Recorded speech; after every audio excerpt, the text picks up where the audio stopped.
ओम शांति। बहुत सुंदर प्रैक्टिकल विषय है सकाश।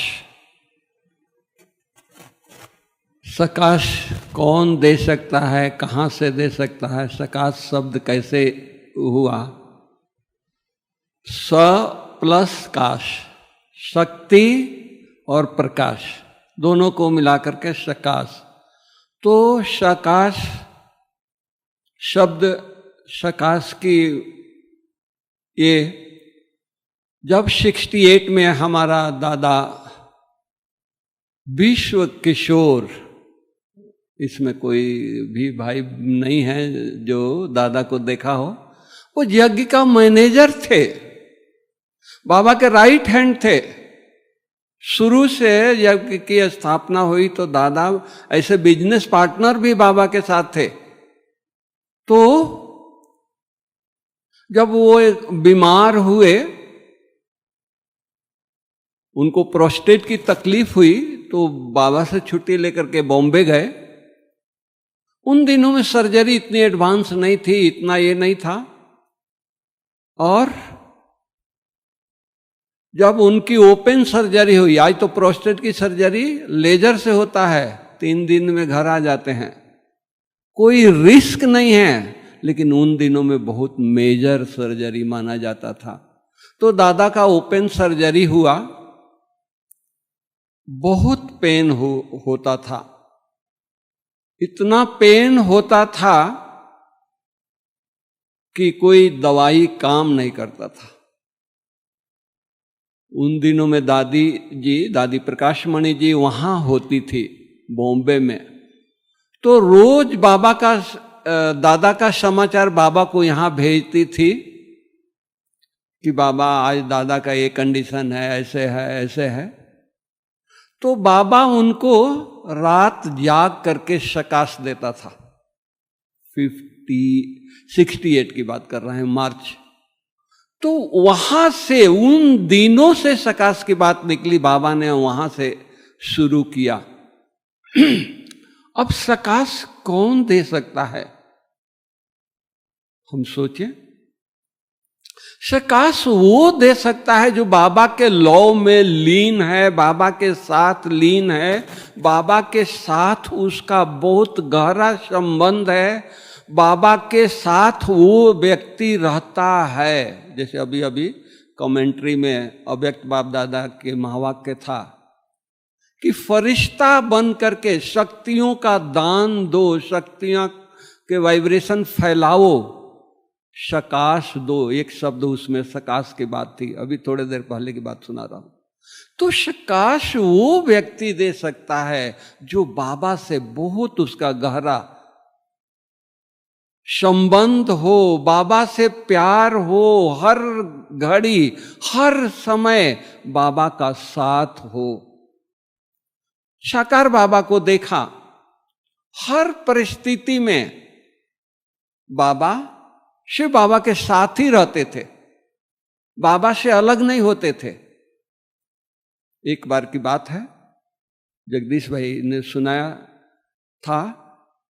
जगदीश भाई दिल्ली से आए, ट्रेन से आए। बाबा उन दिनों में भरतपुर कोठी में थे। भरतपुर कोठी बहुत ऊंची पहाड़ी पर है। बारिश उन दिनों में बहुत होती थी, रोड के मिट्टी बह करके नीचे चली गई थी और रोड पर कंकड़ पत्थर था। बाबा को संकल्प आया, देखिए फरिश्ता, संकल्प आया कि इस रोड पर बच्चे चलेंगे, आएंगे, जाएंगे, उनको मोच आ जाएगा, उनको चोट आ जाएगा, वो गिर जाएंगे। बाबा टगारी लेकर के मिट्टी डाल रहे थे। जगदीश भाई ट्रेन से उतर करके, बस से उतर करके और भरतपुर कोठी में आ रहे थे। जब बाबा को देखा तो बाबा के ललाट पर शिव बाबा की लाइट एकदम पावरफुल। बाबा हाथ में टगारी लिए हुए है, मिट्टी उठाया हुआ है, कितना छोटा सा काम कर रहा है, लेकिन कौन है, किसकी याद में कर रहा है? शिव बाबा की याद में कर रहा है। इस तरह से। तो वो जगदीश भाई सुना रहे थे कि बाबा के ललाट पर दृष्टि पड़ी, शिव बाबा की लाइट मिली, मैं तो वहीं गुम हो गया। बाबा ने कहा, बच्चे दूर से आ रहे हो, आप तैयार होने जाओ, बाबा ये पूरा करके आ रहा है, फिर मिलेगा।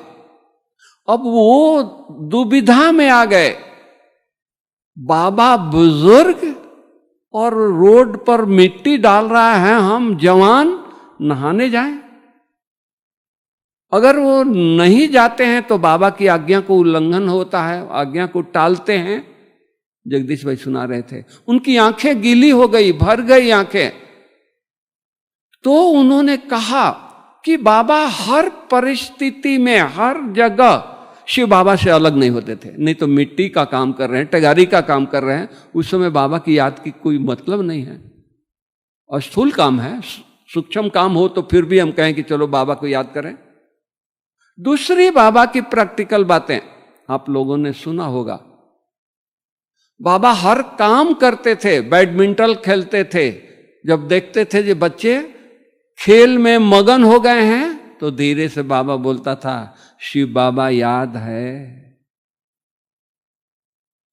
तो कहने का भाव कि बाबा, ब्रह्मा बाबा शिव बाबा का साथ रहता था।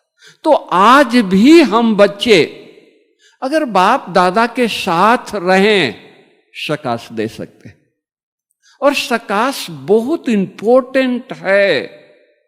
सकाश जैसी कोई सेवा नहीं है, लेकिन वही कर सकता है जो लगन में मगन है, जो बाबा के साथ उसका बहुत अटैचमेंट है, बहुत प्यार है, बाबा से दूर हो ही नहीं सकता है।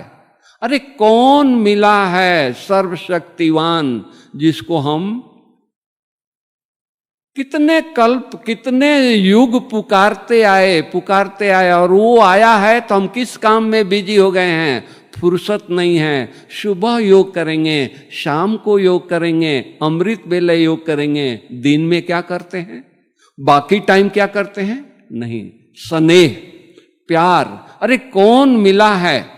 भक्तों ने तो केवल दीदार किया तो वो दीवाने हो गए, उनके लौ में लीन हो गए, खो गए, उनके आंखों से वो दृश्य जाती नहीं है।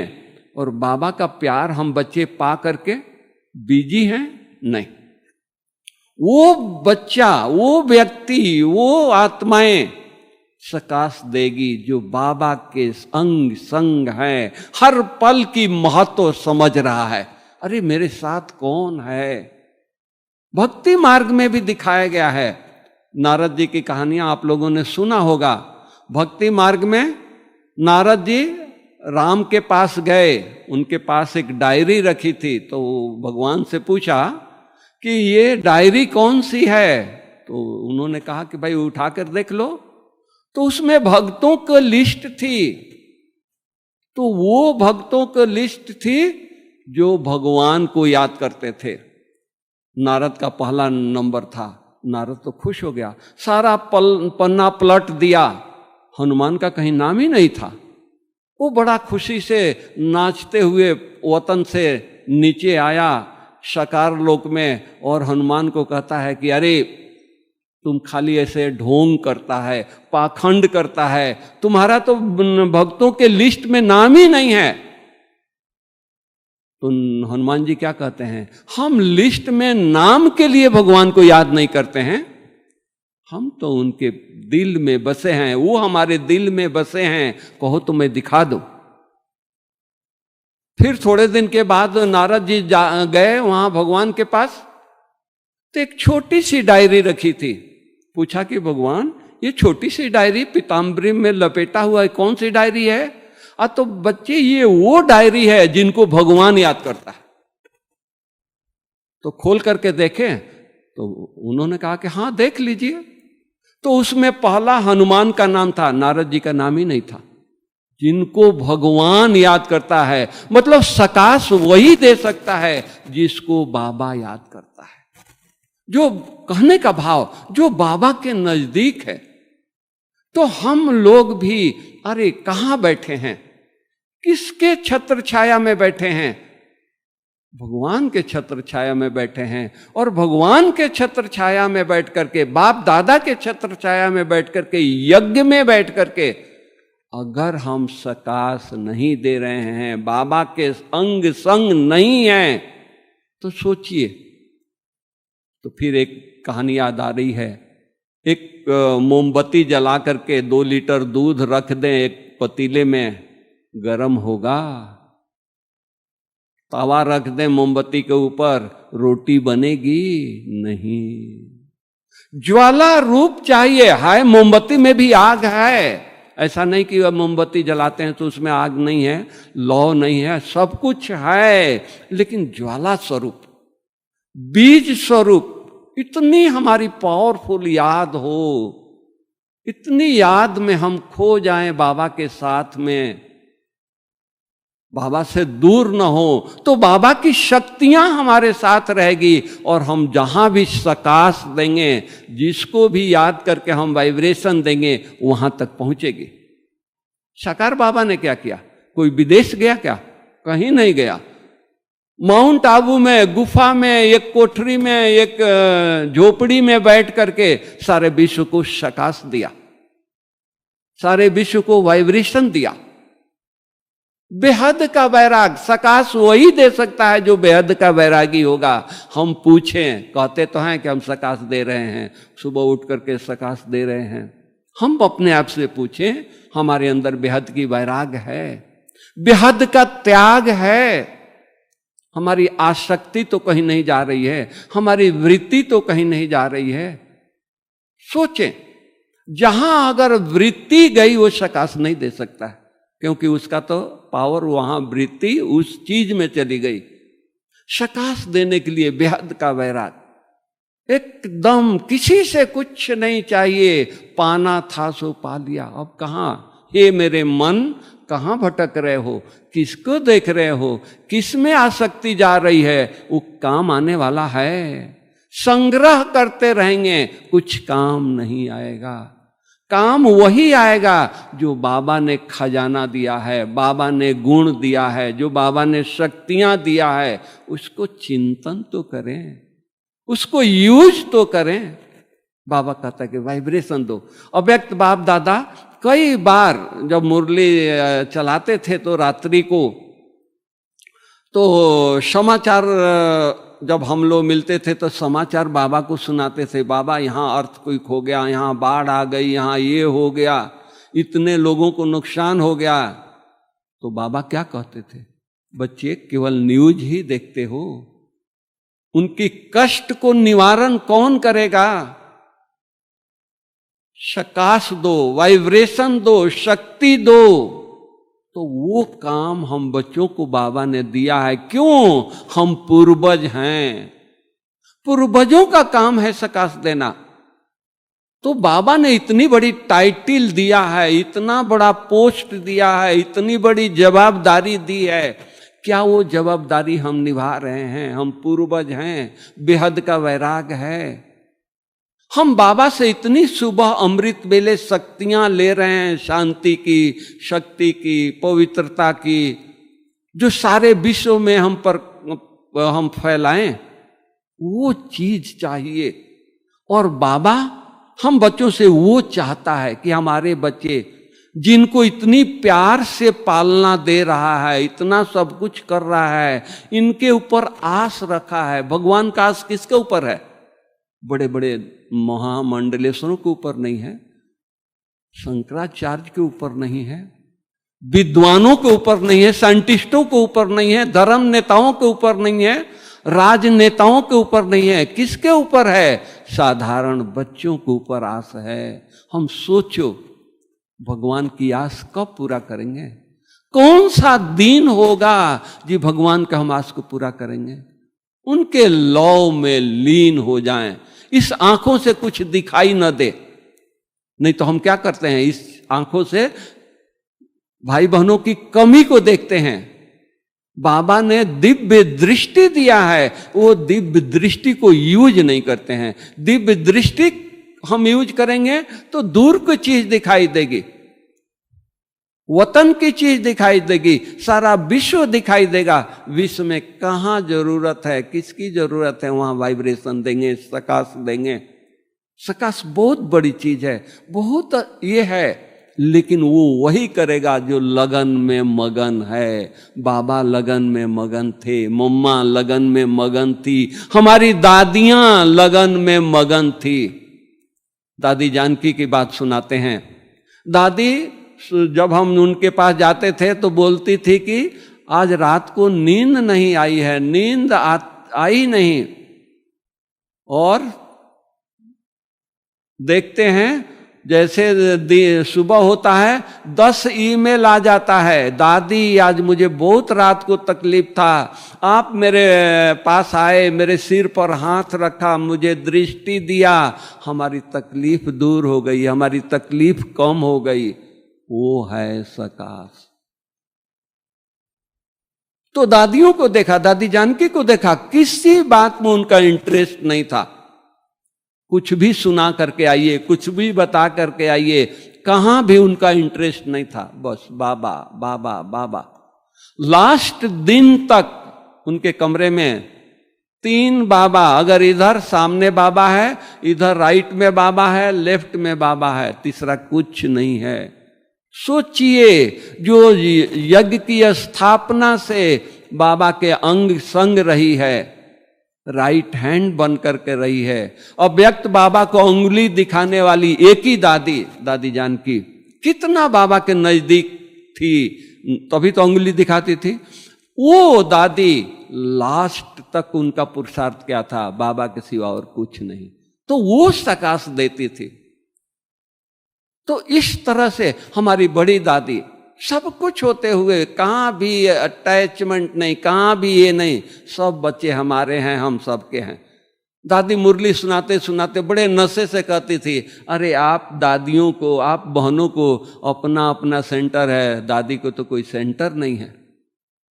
दादी इतना सेवा किया लेकिन कोई सेंटर खोली नहीं, कोई सेंटर दादी का नहीं है। यज्ञ दादी का है, सारा विश्व दादी का है, लेकिन दादी कभी अपना नहीं समझा, नहीं ये बाबा का यज्ञ है। बेहद का वैराग, प्रैक्टिकल जीवन। कभी ये नहीं कहा मीटिंग में या किसी को दादी ये कह रही है, ऐसे बोलती थी, मैं बोल रही हूं तुमको करना है, नहीं, दादी का विचार ऐसा है। देख लो, आप लोगों को अच्छा लगता है तो इसको करो। और वो अपने विचार को नहीं ये करती थी, दादी हमेशा कुछ न कुछ संदेश, दादी ट्रांस में नहीं जाती थी, दादी को साक्षात्कार नहीं होता था, लेकिन दादी सुनाती थी। आंख खुलता है, बाबा सामने खड़ा हो जाता है और कहता है कि बेटी ये करना है। बाबा का मैसेज सुनाती थी, बाबा के साथ अंग संग अटैच।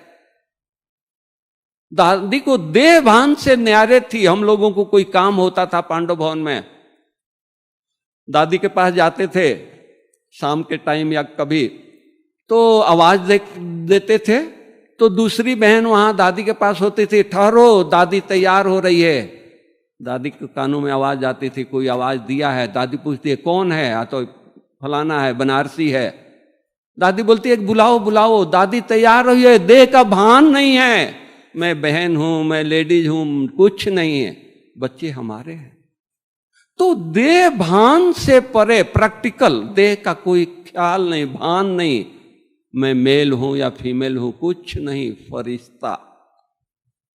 तो जब तक हम इस भान से, इस शरीर के चोले से अलग नहीं होंगे, विदेही नहीं होंगे, डिटैच नहीं होंगे, सोल कॉन्शियस में नहीं होंगे, तब तक ये काम नहीं होगा। ये टाइम है, यही प्रैक्टिकल। हम अपने आप को विदेही बनाएं, हम अपने आप को सोल कॉन्शियस बनाएं, हम अपने आप को यज्ञ सेवा करते हुए उपराम रहें, बेहद का वैरागी बन करके सेवा करें।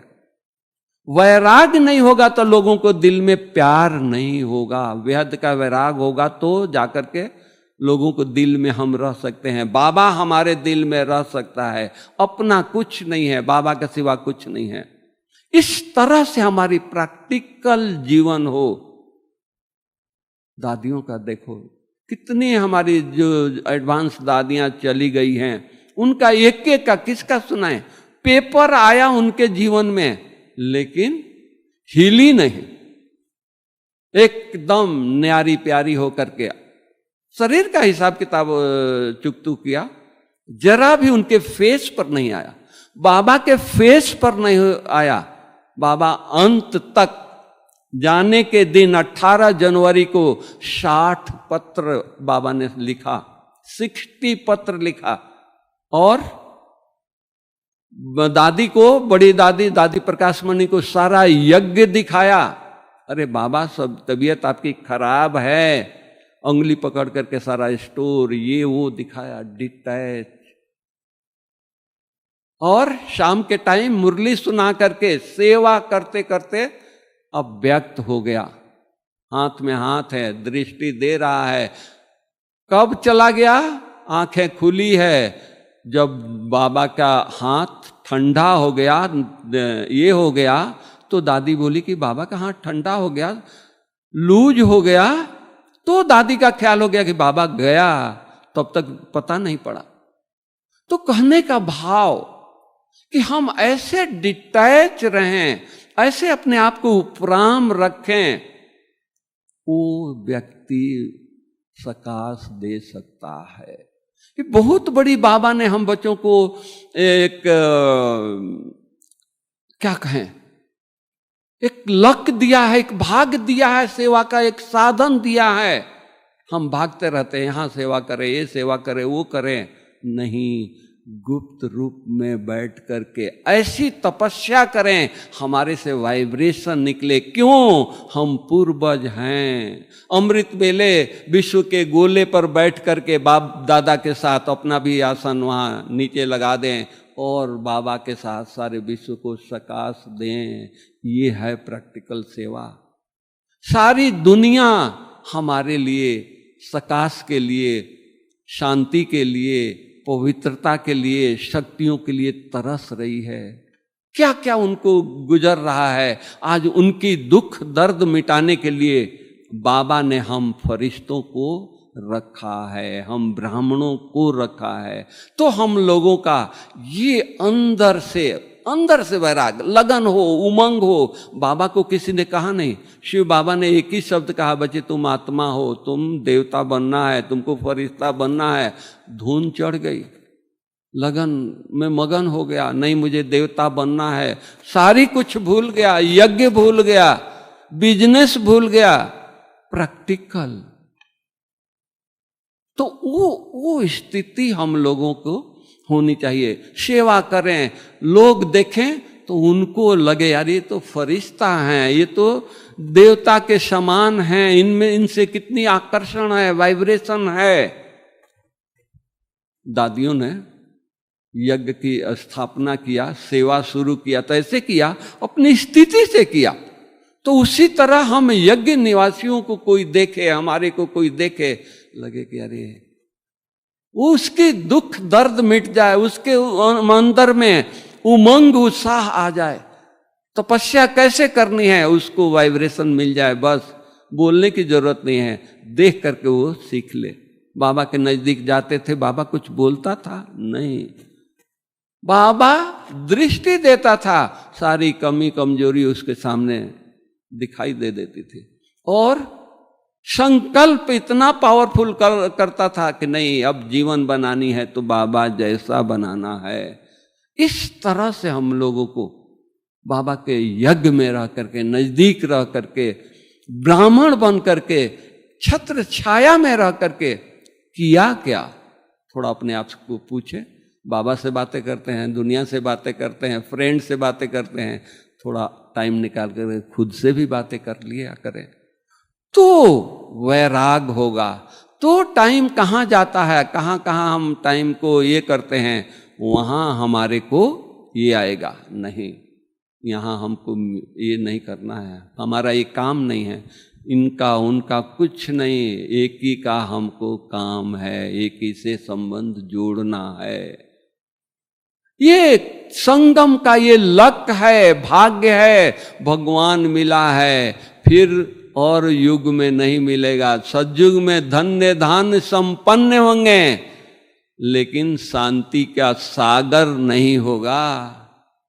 सब कुछ होगा, 16 कला संपूर्ण होंगे, लेकिन पवित्रता का सागर नहीं होगा। पवित्रता होगी लेकिन सागर यही है।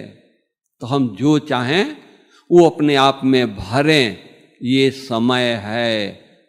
तो हम यही कहना चाहेंगे कि अपने संगम का अब अंतिम घड़ी आकर के पहुंचा है।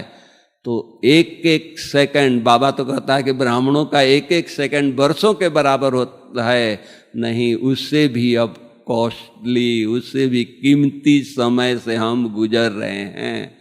तो अपने एक एक संकल्प का, एक एक सेकंड की वैल्यू रखें, और वैल्यू रख करके हम अपने जीवन को ये करें। जीवन यात्रा किनारे आकर के पहुंच गई है, नैया किनारे लग गई है, थोड़ी देर की और बात है, इतनी तपस्या कर लें, बस मन खुश। ओके, ओम शांति। टाइम हो गया।